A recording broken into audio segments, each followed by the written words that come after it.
இன்று நரசிம்மர் ஜெயந்தி. பொதுவா இப்ப இருக்கிற மக்கள்ல எல்லாருக்கும் ஏகப்பட்ட பிரச்சனை. மனிதரா பிறந்தா வீட்டுல 1008 பிரச்சனை. இதையும் மீறி நாம சொசைட்டில இந்த சொசைட்டிக்காக வாழ்றோம் அப்படிங்கிற பேருல நாம ஒரு வழியில போயிட்டு இருக்கோம். அந்த வழியில சிலர் முட்கள் அள்ளி போடுவோம். நம்மளை பத்தியே சதா சர்வ காலமும் யோசிச்சு அவங்களும் வாழ மாட்டாங்க, அடுத்தவங்களையும் வாழ விட மாட்டாங்க. அந்த மாதிரி ஒரு மனிதன் இன்னொரு மனிதனை வாழவே விடக்கூடாது அப்படின்னு இருக்கிற பட்சத்துல, அதுவும் நரசிம்மரோட பக்தரா இருந்தாங்கன்னா அவ்வளவுதாங்க, அவங்க அழிஞ்சாங்க. நரசிம்மர் எப்படி அப்படின்னா, இவரை வணங்க வணங்க எதிரிகளோட பலம் குறைஞ்சுக்கிட்டே இருக்கு.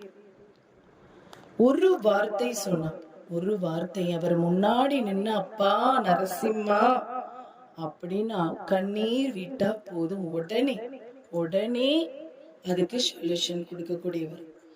அப்படிப்பட்ட நரசிம்மரை குளிர வைக்கிறதுக்கு நம்ம ஒரு மகா மந்திரம் இருக்கு.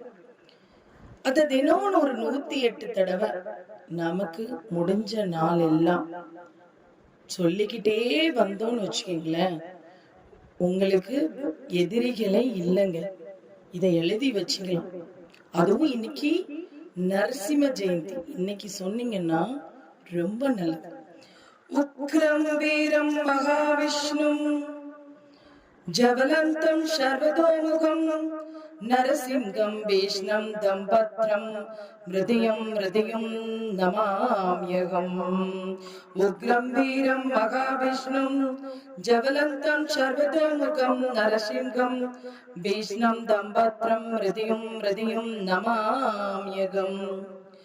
கோபம் வீரம் தேஜஸ் கொண்ட மகாவிஷ்ணுவின் அவதாரமான நரசிம்மரை எல்லா திசைகளையும் பார்த்து கொண்டிருக்கும் உன்னிடம் இருந்து தவறு செய்பவர்கள் யாராலும் தப்பிக்கவே முடியும். எதிரிகளுக்கு பயத்தையும் மரணத்திற்கே மரணத்தையும் காட்டி எல்லாமும் நீயாக இருக்கின்றாய், உன்னை மனமாற வணங்குகின்றேன். இதுதான் அந்த மந்திரத்தோட அர்த்தம்.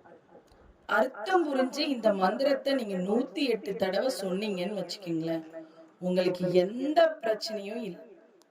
அடுத்து சந்தோஷமா இருக்கீங்க, சந்தோஷமா நீங்க அவர்கிட்ட மாதா நரசிம்ஹா பிதா நரசிம்ஹா பிராதா நரசிம்ஹா ஷகா நரசிம்ஹா வித்யா நரசிம்ஹா திரிவினம் நரசிம்ஹா சுவாமி நரசிம்ஹா சகலம் நரசிம்ஹா இப்படி நீங்க கூப்பிட்டீங்கன்னா, மாதா நரசிம்ஹா பிதா நரசிம்ஹா பிராதா நரசிம்ஹா ஷகா நரசிம்ஹா வித்யா நரசிம்ஹா திரவிணம் நரசிம்ஹா சுவாமி நரசிம்ஹா சகலம் நரசிம்ஹா.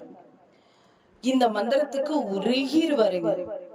தீய சக்திகள் பயம் கவலை இது எதுவுமே உங்களுக்கு கவலை இல்லை. தீய சக்திகள் அண்டாது, பயம் இல்லை, எல்லா தடைகளும் உங்களை விட்டு எதிரிகள் தொல்லை இல்லவே இல்லை. உங்களுக்கு ஒரு மன தைரியமும் பாதுகாப்பு கிடைக்கும். ஏன்னா நீங்க அவரை அம்மான்னு கூப்பிடுறீங்க, அப்பான்னு கூப்பிடுறீங்க, எல்லாமும் நீங்க தான் சொல்றீங்க, சுவாமி சகலமும் நீதான் அப்படின்னு சொல்லும் போது அவர் இறங்கி ஓடி வந்துட மாட்டாரா? ஓம் நரசிம்மா நமக.